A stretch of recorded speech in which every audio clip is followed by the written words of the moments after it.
Hi everyone, welcome back to Rootreemania. Today we're going to start by looking into the Lang Tai Textile Corporation, I believe is what it's called. I don't know, this is me from the future, so I believe that's what it was called.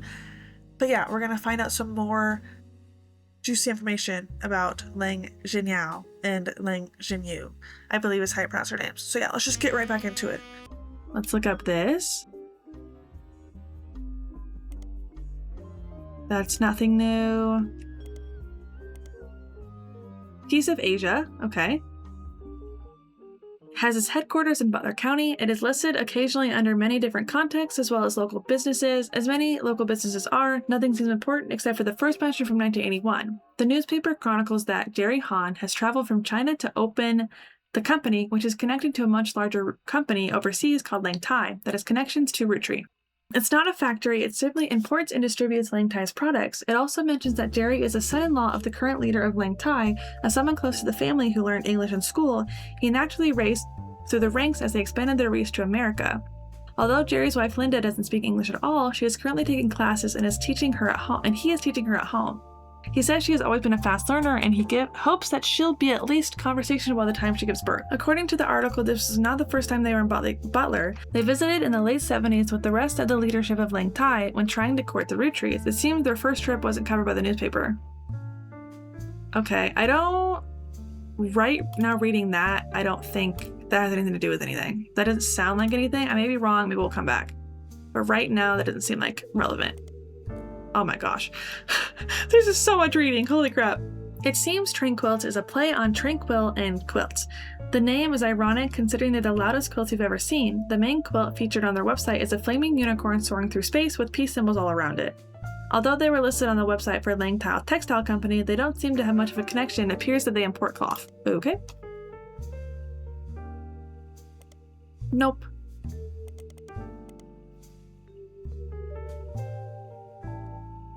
Although maybe I should write him down. And Linda. Yeah, hold on. Shoot. Let's look him up. Nope. Oops. If I can spell. Okay, Jerry, Linda, and Mark Hahn appeared recently on a website called Focus on Philanthropy. Oh my gosh, there's so much information. And I want to read it all because I'm really interested, but like, bro, I'm overwhelmed. Under the headline Hangin' with the Hans. The Hans were chosen because they donate significantly to causes that further Chinese American culture. Jerry and Linda were both born in China and fell in love during college. Linda's father led a large company. This article never names it after it expanded to the US. Linda's father approved their marriage so long as Jerry took over the US portion of the business. Linda jokes that the entire situation is something out of an Alanis Morissette song with how ironic it ended up. I was absolutely terrified to move to the United States, but my big sister was desperately in love with the idea. She used to have this Butch Cassidy poster on her wall and was obsessed with Robert Redford. But somehow, Jerry and I were the ones sent here, and now we couldn't possibly imagine going back. When we had Mark, we never even considered giving him a traditional name. Meanwhile, my sister stayed in China and has thrived there. She doesn't even like visiting the US anymore. Our kids are complete opposite though. Mark couldn't wait to travel abroad as soon as he was old enough. He's actually in business school in China now working with my sister. Our niece, who grew up there, was the opposite. She couldn't wait to get out. She started calling herself Lucy Lang in high school and flew out here as soon as she graduated. This better have something relevant to something. Mark? Who is Mark? Oh, one of their childs. Lucy... Oh no, Mark? Wait, is there a Mark? But he's not related to over here. Maybe this? Or here? I don't know. We'll find out. I think that I'm going to look up... I looked up this, and the next thing in line was Piece of Asia. So I'm just going to keep going down the line. Not necessarily the most recent, like the start at what we started at. Okay? Piece of Asia is an American arm of Lang Thai located in Pittsburgh, Pennsylvania. According to their site, the Thai in Lang Thai translates to peaceful, so they chose their name in America to match. There are a lot of other companies listed here, too many to investigate. A very few of them seem to have any relevance. It seems Piece of Asia is nearly as accomplished as Lang Thai. They offer fabrics and cloths at wholesale prices. You don't spot anything out of the ordinary. The business is said to be owned by a husband and wife, Jerry and Linda Han. Their Chinese names are listed too, and from using an online translator, it seems that Jerry is Han Junwei and Linda is Lang Xinyao. Okay. Which, if we had to place them on the family tree, I'm assuming we would use their real names, or their names, like those names, because that's like their actual names. These names. Wait, did we talk about her? Linda? Wait, we talked about her. Yeah, Lang Xinyao. And those are the people that had in vitro. Right? So maybe this was not even real. The whole Susan Teacher Hughes thing. Maybe that didn't have anything. Maybe that was wrong, and that's where these people go. Because they had... I don't know.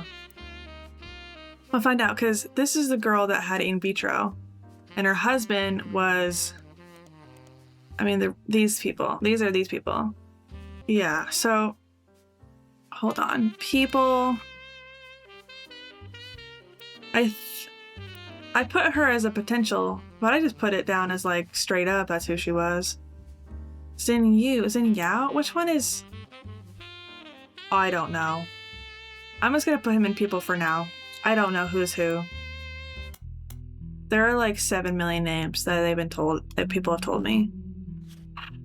So many names. Okay. IVF. I don't know if that'll show up anything.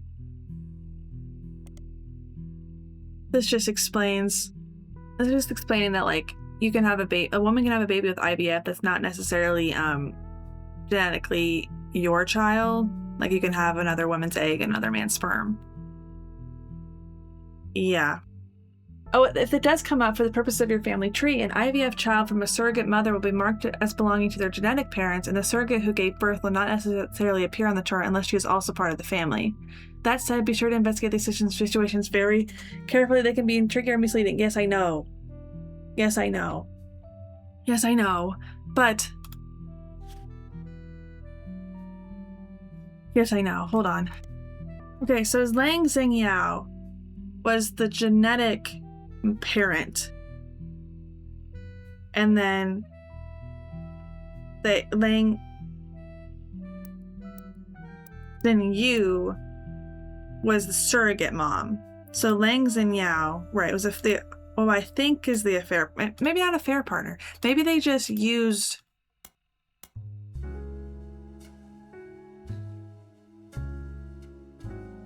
Maybe they just used his juice to make the baby, you know what I mean? Possibly. That's why there's no... But she had a husband, so maybe it is up here. Because maybe I just thought that because they mentioned that there was a teacher, maybe that was a red herring. Maybe that's unrelated, because she was married. Yeah, there they are. Right, and Lang is probably in here somewhere.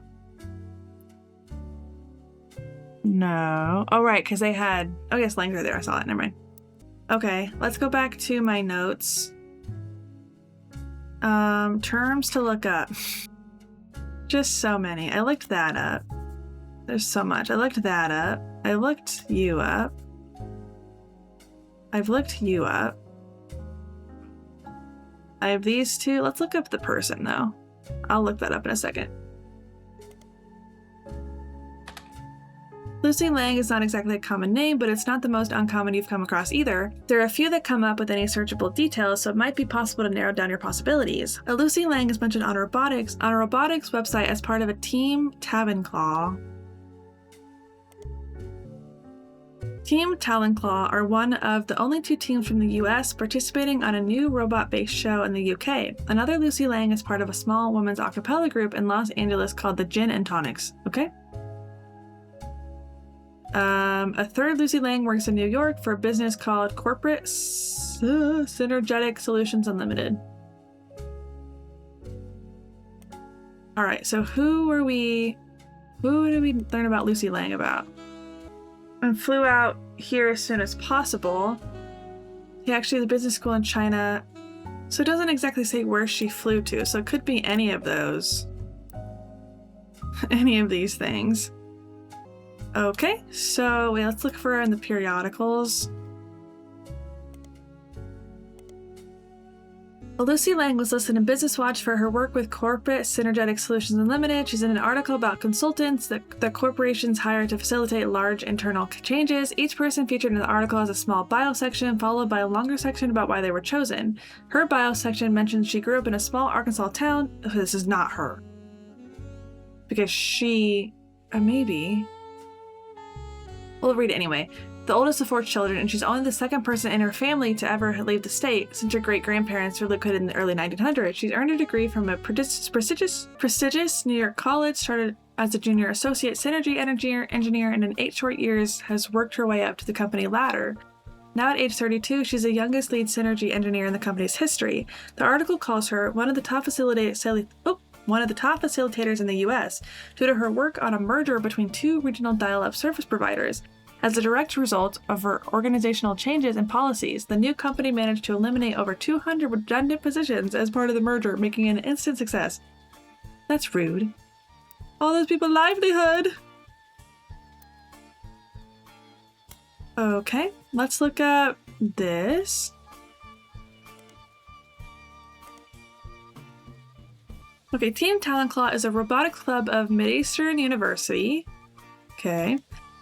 Their robot, also named Talon Claw, has been selected for appearance on the 2nd season of a British television show focused on robotic fighting. A small blurb mentions about that robot fighting leagues have existed for a few years, but there have been recent moves to televise it. Talon Claw was one of the few teams selected from the US. The Robotics Club is a text-only site you can find linked from the university student section. Okay, I'll look that up. The site seems like it's used mostly to announce the schedule to its members. The club is supposed to meet every Tuesday and Thursday, but the last 8 dates have all been cancelled because a few members of the team are currently in the UK filming. Well, I don't know if that has anything to do with anything. Another date from a few weeks back was cancelled for an interview with the school's newspaper. At the bottom, the traveling members of Talon Claw are listed as team captains Jaya Patel and supporting members Lucy Lang and Kurt Hauser. Okay, I am just going to go straight to this. I'll write them down though.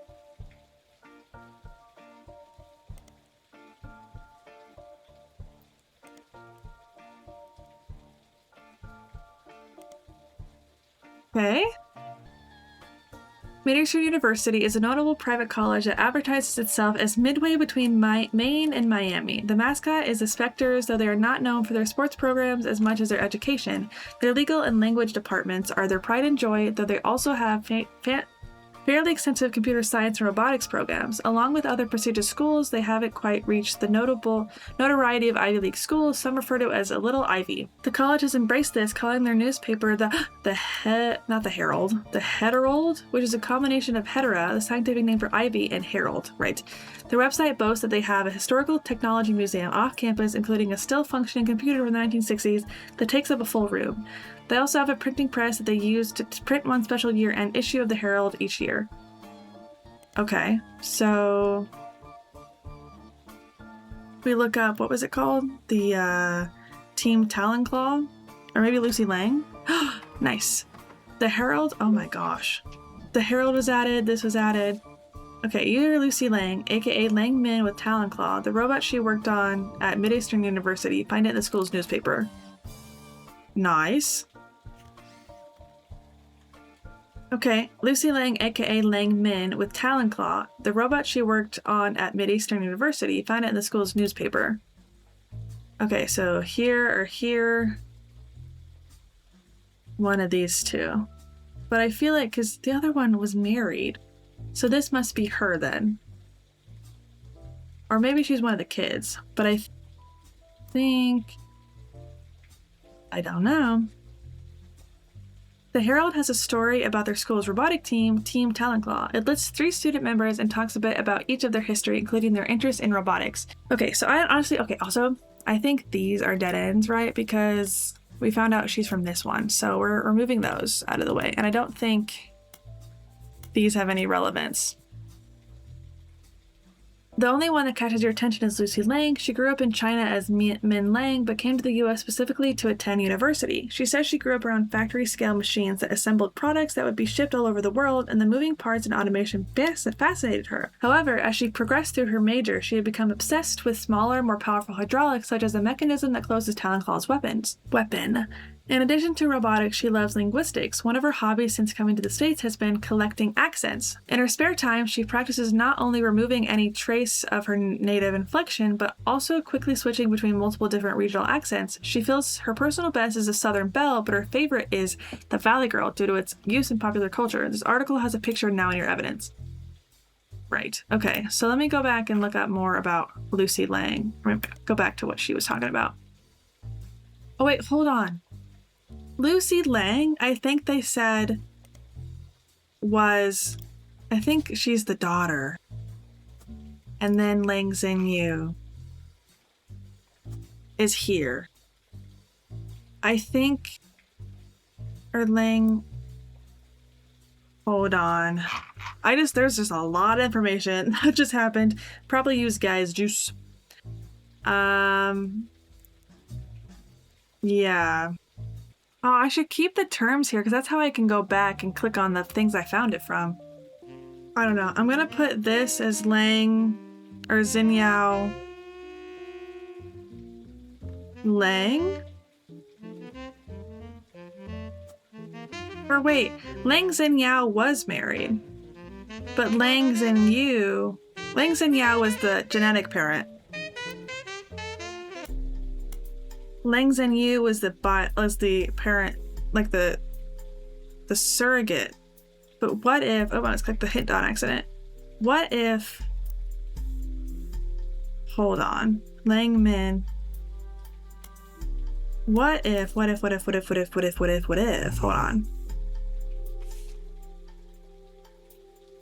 Lang Xinyu is one with the photo. So,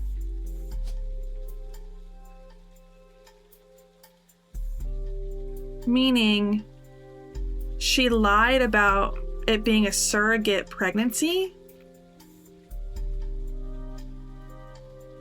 and she just got with Guy and hid it that way. Like, she got pregnant from Guy and is like, oh, you know what, I'll just pretend that it's your baby, my sister's baby, and just have it for you. But it's really, is that what I'm talking about? I don't know if that's right.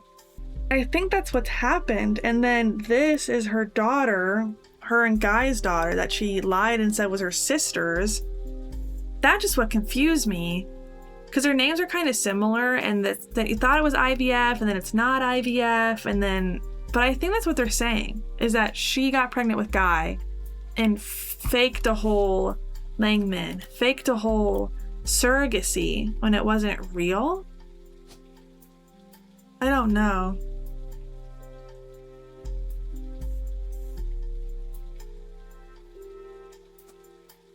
And she was the CEO of the company, right? Am I interpreting that right, or am I completely wrong? I don't know.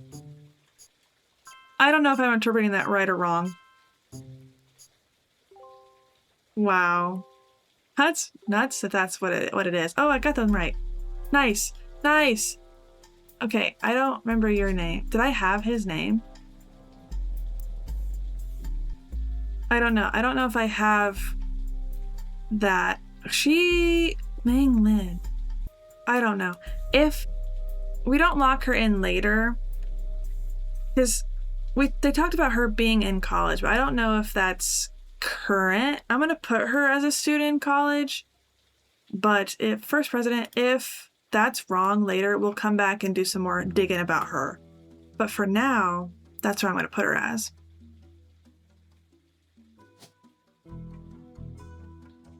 So that means this must be her, right? I think. And I don't know if that's Susan. I'm going to remove. I'll leave it there for now, I guess. It might be the Hughes. Because where was that picture from? Let's see.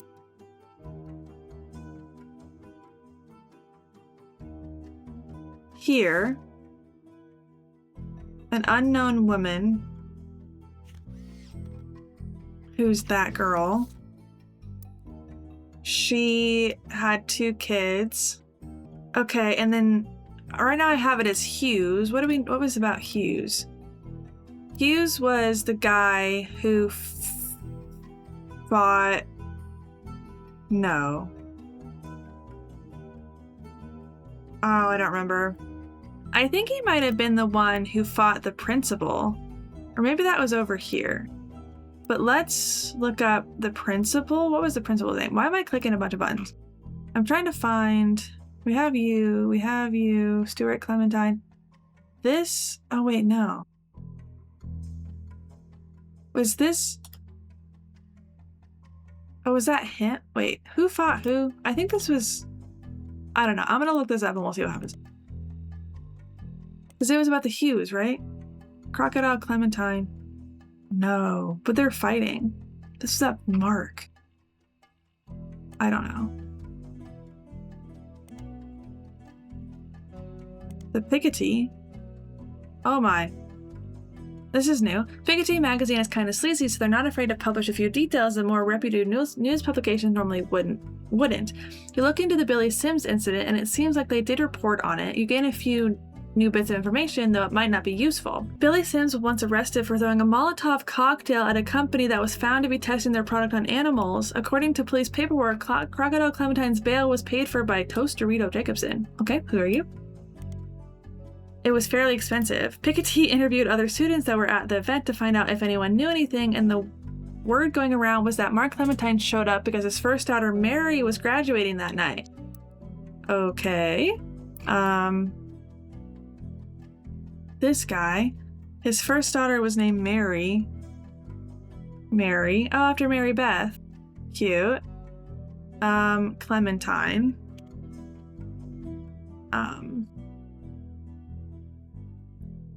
Okay, and she's old enough to get married, so she probably had a job. But let's look up Mary Clementine.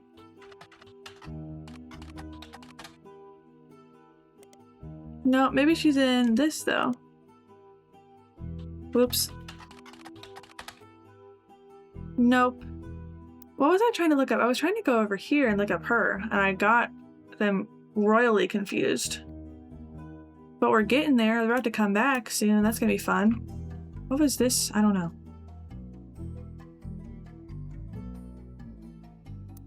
What did I just take as notes? Toasterito Jacobson?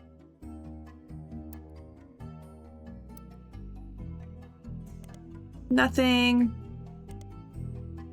Fuego's Fiesta, original Mexican fast food chain, has a competition in 1993 that offered free meals for life to anyone that legally changed their name to Toasterito. The Toasterito is a burrito with a cylindrical tostado shell inside the flour tortilla. According to a few different sources, she used to be called Lucinda. So maybe that's his girl. Nope. Maybe we already know his girl.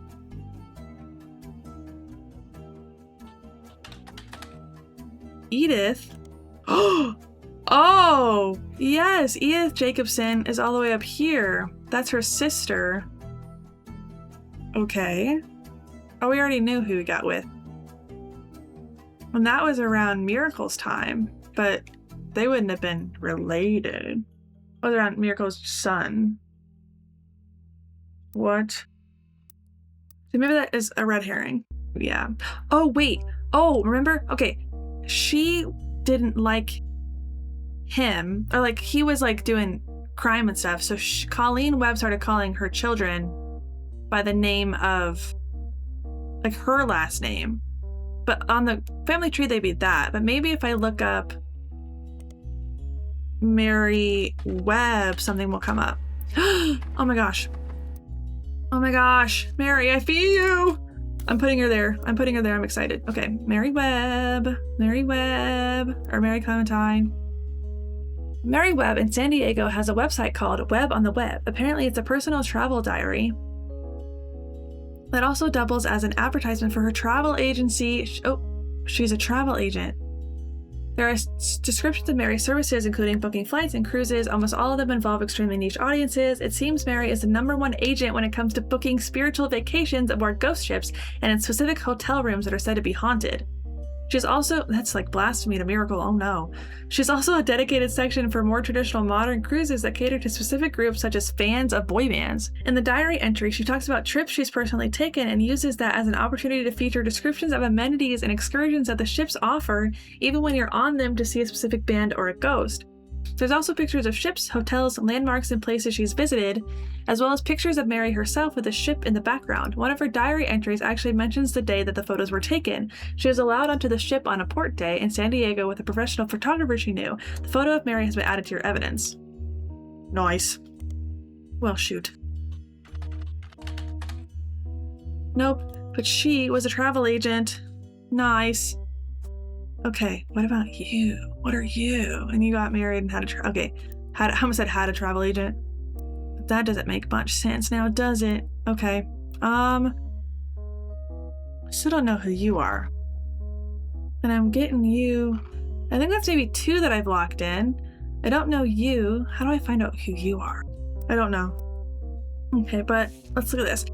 Mary Webb from her website, Webb on the Web, Paranormal Travel Agency. She's apparently found a niche booking vacation for lovers of the strange and unknown. There's a photograph of Mary in front of an alleged ghost ship from the 1800s. It was lost at sea and turned up without any crew several years later. Corporate composition photography. Nobody knows exactly what happened, but fans love to tour it and come up with their own paranormal theories. A company called Corporate Composition Photography is listed on the left. Okay, let's look you up. Nope. Corporate Composition Photography is a business studio that was listed on a few different sites for businesses in San Diego. It seems to have been possible to hire them to take professional quality photos for businesses of all sorts. As far as you can tell, it appears to no longer exist. The company also mentioned on a photography site with some IRC chat logos. It seems like the site is the personal page of a member of an IRC photography channel. Okay, that's the name of the business. They have archives of logs they've been saving since 1993. One of them was from 1996 when Val, the former head photographer from Corporate Composition Photography, did a Q&A with their users about taking pictures for promotional materials and print ads. Most of the questions and answers are pretty technical. They not only seem relevant, but generally go over your head. One of the questions, however, mentions that Val was on the cover of Telephoto and asked about Iraq. The question was quickly shut down by the person running the Q&A, who says Val does not wish to answer any questions. Oh, hold on. We're done with these guys now, so we can go away. Oh, well. We might need him for his dad. Val does not wish to answer any questions from his photojournalism days, nor does he wish to talk about LBP. Please keep this on the subject of commercial photography. What is LBP again? I forgot. Or do they say it? I don't know. Val? You need to know about Val? I don't know. Is a photography magazine. Oh my gosh, Telephoto is a photography magazine. Is a photography magazine. Okay, what was her name? Webb. Where is she at? Over here. Mary Clementine or Mary Webb.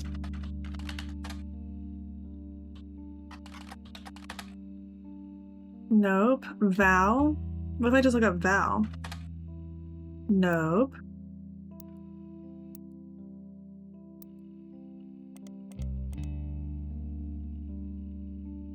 Telephoto and LBP. What is that? Oh, when searching for LBP, you get a wide variety of results. It could stand for Lebanese pound, lower back pain, lead-based paint, low blood pressure, Louisiana Board of Pharmacy, Long Beach Peninsula, Lynch Building Plastics, luxury bridal photography, Lexington business payroll, photography, Lincoln baby photography, Lara's bras and panties. Oh. Logline Books and Publishing. Let's look this up. And it's located in Ireland and it goes by Nick Luxury, but you doubt that's his real name. It is unlikely that's related. Okay. What about Lincoln Baby Photography? there you go. Lincoln Baby Photography seems like a solid lead, as it mentions Val, an award-winning photographer, on the page. It's a business in Beacon, New York, and on the site it has a picture of a baby and a camera captioned with Cam Lincoln reaching for his namesake. I guess he's taken after his father, Val. At the bottom of the website says copyright 1988 to 1999, and the picture is added to your evidence. Okay, so that's your kid with Val. Cam Lincoln reaching for his namesake. I guess he takes after his father. The camera. Oh, that's a cute baby. I like babies. So Cam Lincoln is here, and he's a baby. Nice. And he is a baby. Baby. Okay. And then he had, what was his dad's name? Val? I'm assuming Val Lincoln. We'll find out. I think I only need one more. 1, 2, 3. 3. One more to start locking people in again. I hope I get it. Okay, what if we look up this now in the periodicals? No? Or like in the, I'm looking at the one that was the new one. What about, what was the kid's name? Cam Lincoln? No, what was the dad's name? Val Lincoln? Oops. Telephoto. Oh! Val Lincoln was featured in Telephoto, the cover which featured one of his photos as well as portions of the article have been added to your evidence. Oh my gosh. Okay. Telephoto is a photography magazine. The 1992 issue focuses on the photos of Val Lincoln, a photographer who went overseas during Desert Storm. He won the Sepia Award for photojournalism, specifically for the photo on the cover. It's giving Stephanie Jones. Val got a start in high school when he took a photography class because, in his own words, he couldn't decide what else to do and thought it would be the best career in the world to shoot for Playboy. But he quickly found he had a knack for it and began to skip lunch in his free periods to spend more time in the darkroom. After graduating, he tried to pivot to landscape photography but didn't have any passion for it.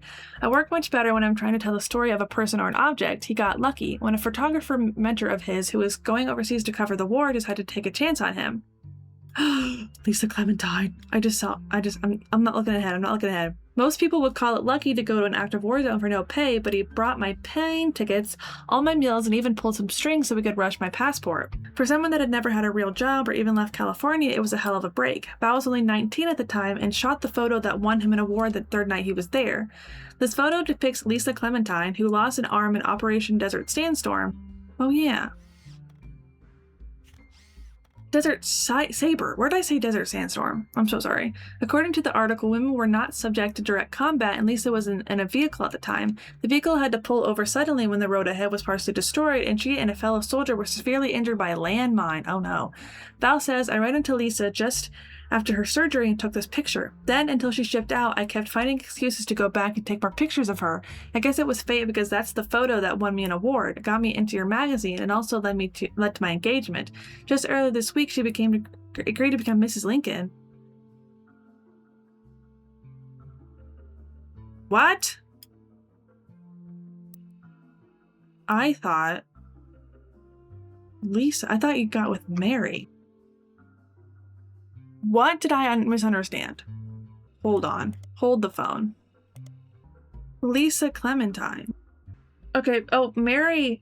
It doesn't say, Mary was his daughter, but it doesn't say that she was the oldest. Where did I get that from? I think I got that confused. And then Mary just got photographed by Val. So this is Mary. Oops. Who was a travel agent.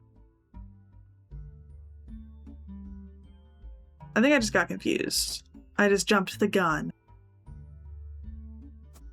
And this was Lisa, who is in this photo, and she was in the military at one point, but is that...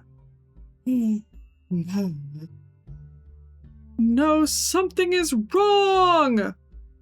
I mean, maybe she wasn't always... Maybe she did something else after that. So let's look up Lisa Clementine, and then maybe also her married name. Oh my gosh. Nope. Is that spelled right? I don't know. Lincoln? Okay, Lisa Lincoln is, according to a military website, you find an amputee who lost a limb in Desert Storm. Yeah, wait. She runs a support group for fellow veterans in Beacon, New York. She makes another appearance listed as a professor at West Point, a military college. She teaches classes that contribute to the environmental engineer major. Her short biography on the staff page mentions that she had a passion for the military from a young age due to erroneously believing that a family member was an Air Force pilot. Okay? While she later learned that to be untrue, her passion remained and she joined ROTC in high school. From there, she enlisted. After returning from Desert Storm, she earned her degree and relocated to West Point to teach a few years ago. Okay, so you're a professor. Yay! Oh my gosh! Oh my gosh! Oh my gosh! Oh my gosh! Oh my gosh! Oh my gosh! This is fun! Someone's gonna come back and talk to me now. Locked in possible infidelity too. That whole Val Lincoln. Hello? Hi guys. Hey there, it's us. Oh gosh, so you guys are talking to each other. Say, the work you're doing here is fantastic. Thanks, girl. So fantastic, in fact. There goes Clark. Always the bad cop. Go ahead. Well, our law firm, Ruby Legal Enterprises, is having trouble keeping up. Oh gosh, what do you want from me? They're actually begging us to Give stop me a DNA submitting test. Roottrees. They said it's getting difficult to verify your progress. You guys have enough money. It should not be consider taking a that good long. thing. I told Clark you'd get results. Yeah, girl. She says that like I didn't believe her. I Regardless, thought you the bad did. news is it's going to take 5 potential tree additions before anyone no. locks in from now on. Why? Good luck. But that's just more in a big And batch. keep up the good work. Why does that change anything? If anything, that's more overwhelming. You didn't give me anything. And there's 1, 2, 3, 4, 5, 6, 7, 8, 9, 10. So only 2 more batches? And then these guys.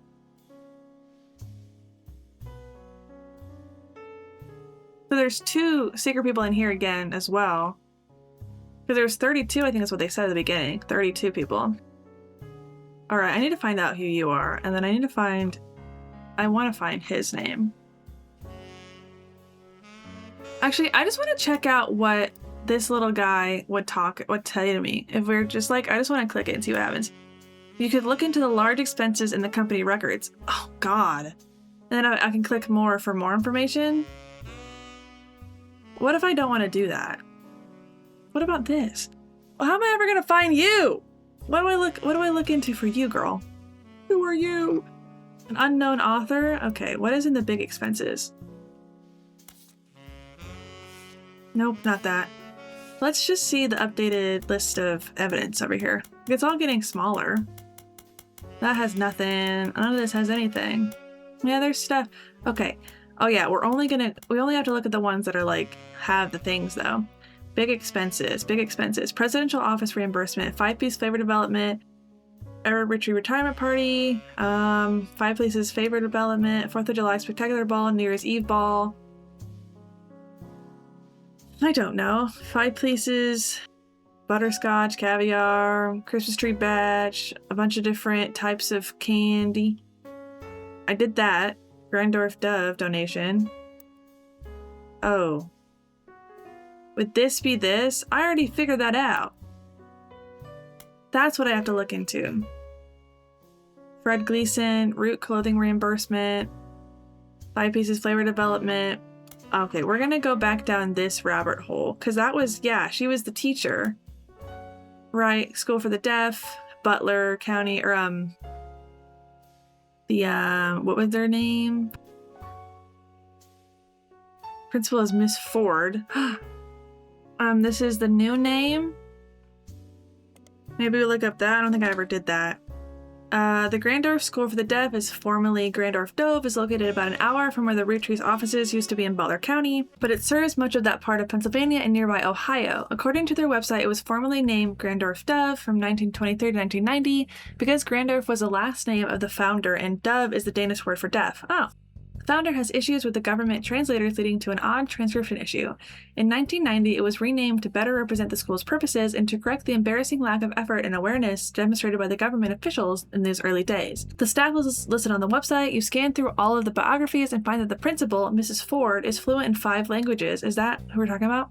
including ASL. She has been working at the school for over 15 years. Ms. Ford's bio also mentioned she's not deaf herself, rather learned sign language to communicate with the deaf, yes.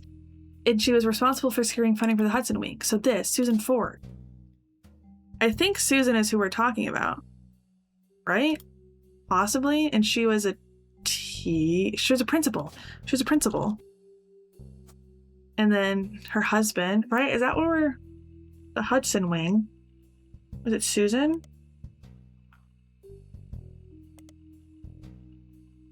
Oh, we don't know her first name. But I just heard about Susie because they said that she was a recent affair. So I just put Susan there to start. But now we know her last name was Ford. The Hudson Wing. Anything new here? Grandorf Dove. Thomas Hughes. So is this her husband, Thomas Hughes? And she was Mrs. Hughes, but she was born Susan Ford and then was with... Is that... I'm trying to remember back from doing this. Someone defaced the Hudson Wing. Married this newest teacher, Miss Hughes. No, because... Maybe? Wait, I don't know. I don't remember. I think so. Thomas? I don't know. This may be wrong. We'll find out later. But I think that's what I remember. Is that he thought, like, he was a student and then she became a principal and then yada yada yada. They had a kid, apparently. What is his father's? There's so many ones it could be. So many people. Okay, let me look up all those terms. Did I look up this in the periodicals? Oh, shoot. Shoot. I don't think I did.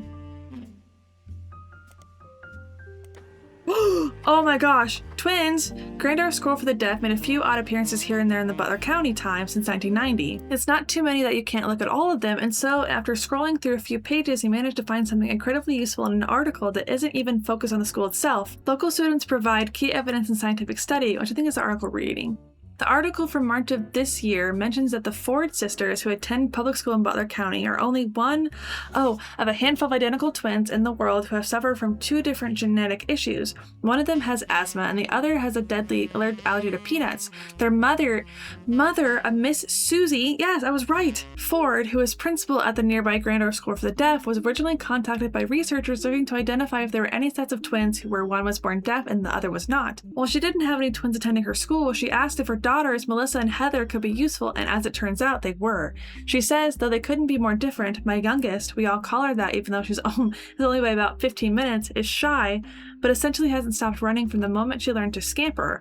Asthma has kept her sister off the soccer field, but she's the definition of an extrovert and is even performing in a local production, Is Their Life After High School, later this year. Nice. The article includes a picture of the girls added to your evidence. Nice! Boom, boom. The left, okay. Asthmatic. Or you're asthmatic. You have, what is that, a phone? No. The photo accompanied an article about a scientific study in the Butler County Times. The Ford twins were used as a part of a nationwide study on how allergies and other diseases affect twins differently. Oh, the twin on the left is holding an inhaler and the twin on the right is holding an EpiPen. Okay, which one? My youngest is shy, but essentially hasn't stopped running from the moment she learned to scamper. So she's the one. The youngest has an allergy and the oldest has asthma. Okay. Oldest has an allergy, right? And the youngest can't run on the field because she has asthma, right? My youngest has an allergy. Youngest has an allergy, oldest has asthma. Shoot. Youngest has an allergy, oldest has asthma. I have asthma. Okay, and then the youngest, or no, the oldest is performing in a local production. Melissa and Heather. So maybe this helps me figure out, oopsies, which one is which? It seems they're at like a high school in Butler County performed Is There a Life After High School. Near the end of April 1999, the cast mentioned listed some names, including a Heather Ford. So Heather Ford, this is Heather Ford. And the other one is, what's her name? I don't remember. Melissa. I'll get her in order as what they were named. I figured you'd do that. And they are old enough to have jobs. No, why are they in black and white? Because this was 1982. Oh, well, she's just older. It doesn't... The kids are just different ages. That's okay. What are you guys? What have you guys done? Let's look them up. Oops. Nope. What was the other one? Heather? No. Butler County Times. Or the periodicals. Oh. Nope. Nope. Oh, in 1999. Wait, hold on. Go back.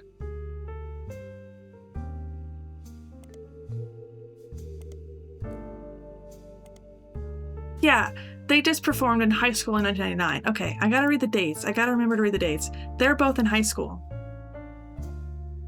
They're both in high school. Oh, student, sorry.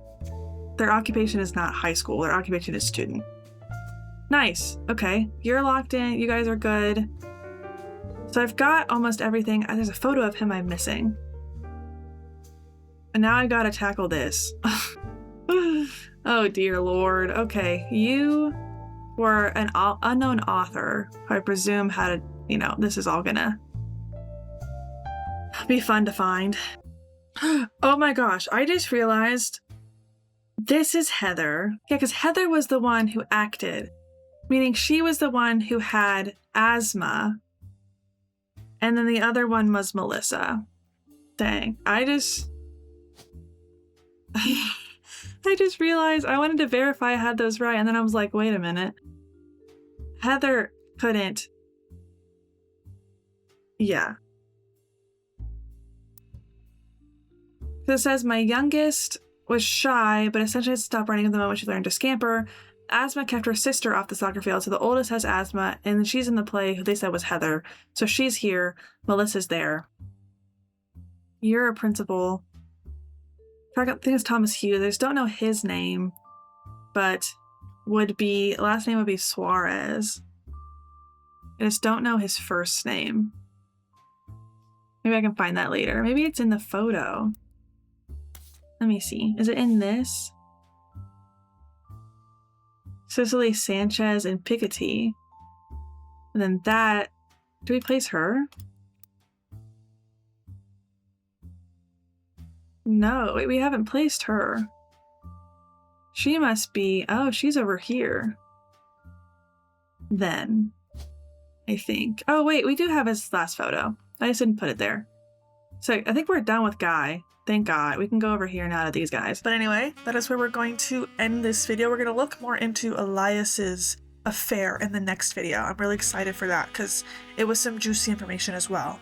So anyways, I will see you guys in the next one. Bye, guys.